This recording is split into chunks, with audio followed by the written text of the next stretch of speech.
მოგესალმებით ის რაც მოხდა სხდომათა დარბაზში. თქვენ რას უკავშირებთ და გაქვთ თუ არა ეჭვი რომ მმართველი პარტია მართლაც ცდილობს იმას რომ პროპორციულ სისტემასთან გადასვლასთან დაკავშირებით საკონსტიტუციო ცვლილებები დღეს აქ განხილული და შესაბამისად მიღებული არ იყოს.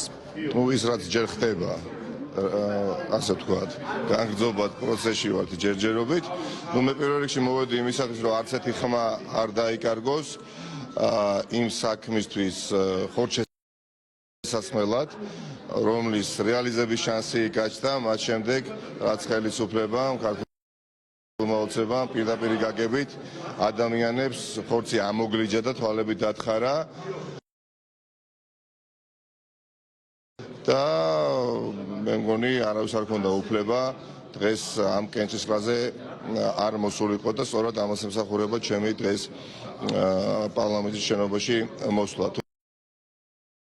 თუმცა ჩვენ ახლა განსაკუთრებით ბოლო 1 საათის განმავლობაში ვადევნებთ თვალყურს მართლაც უნიჭო სპექტაკლს, რომელიც გულისხმობს ამ ინიციატივის ჩაგდებას. ახლა არავის მე მგონი არ სჯერა იმისი რომ აი ესე ბუნებრივად ქართული ოცნების დეპუტატთა ნაწილი ჩადგა რაზმში და ხელოვნურად იყვნენ აგრესიულები დილიდან, განსაკუთრებით გამოირჩეოდა ბატონი ხუნდაძე, რომელმაც ბოლოს დააგვირგვინა გაჟღერებული მოთხოვნით, რომ გადაიდოს განხილვის საკითხი და ჩატარდეს უმრავლესობის სხდომა. ხა მე პირადად ხა თავს არ მოვახებ ჩემს პოზიციას, რა თქმა უნდა, საზოგადოების უდიდეს ნაწილს, რომელსაც ისედაც არ ჯერა ხუნდაძესი, მაგრამ მე პირადად დარწმუნებული ვარ, რომ ამას ბატონი ხუნდაძე ასრულებს ივანიშვილის დავალებით. ხო, ხა ვინ და თუ კი ვინმე არის ამ პარლამენტში და ამ მოწვევის პარლამენტში ქართული ოცნების დეპუტაციაში უსვიტყოდ მორჩილებაში ივანიშვილის არ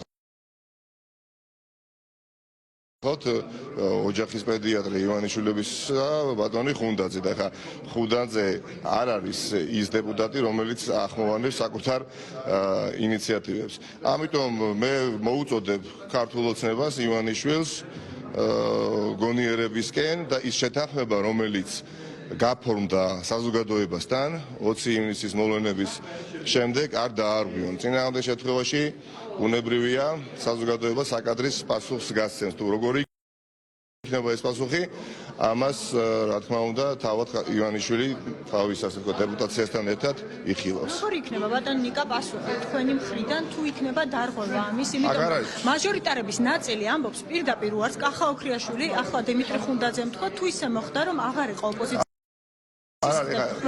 როგორ წარმოგიდგენიათ პროცესების ნაკელი პროცესია ივანიშვილი აცნობიერებს რომ თეორიული შანსიც არ არის. ხო, ეხლა რა ნებისმიერ საქმეს როდესაც ეჭიდები თითქმის ყოველთვის არსებობს თეორიული შანსი ან წარმატების ან წარუმატებლობის, ხო, მაგრამ არის გამონაკლისი. ყველა წეს აქვს გამონაკლისი და ამ ვითარებასაც აქვს გამონაკლისი. ივანიშვილი ხდება რომ უბრალოდ თეორიული შანსი არ აქვს მას წარმატებისა, იგი იძულებული გახდა რომ საზოგადოებასთან ხელშეკრულება დაედო და ამ შეთანხმებას წასულიყო და პროპორციული სისტემა აღმოფქრა საკუთარი საინფორმაციო ღრუდან.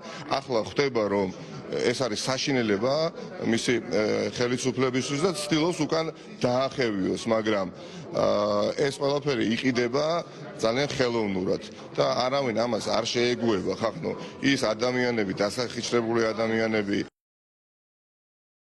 ის პატიმრები, რომლებიც დღეს ციხეში არიან, პოლიტპატიმრები, რომლებიც გააპროტესტეს გავრილოვის ამ დარბაზში, ასე თქვათ, ყოფნა, ტყუილად არ ირჯებოდნენ და ტყუილად არ ირჯება 100,000 საქართველოს მოქალაქე. და ასევე მინდა დავამატო, რომ ივანიშვილი მშვენივრად აცნობიერებს შემდეგ მოცემულობას, რომ მისი პროპაგანდა, რომელშიც ხარჯავს ასობით მილიონ ლარს, ხო? ალბათ გულისხმობ კომპლექსურად, ხო? მოჭიდებას უკვე ვეღარ პოვებს საზოგადოებაში. ანუ მისი ტყვილი აღარ იტყვილება ერთი სიტყვით. გონიერებისკენ მოუწოდებ ქართულ ოცნებას ივანიშვილს არ ჩააგდონ ეს ინიციატივა, წინააღმდეგ შემთხვევაში საკუთარ თავს დააბრალონ და ის ხალხმრავლობა, რომელიც იყო ივნისის ბოლო დღეებში, იქნება მონაგონი. დიდი მადლობა.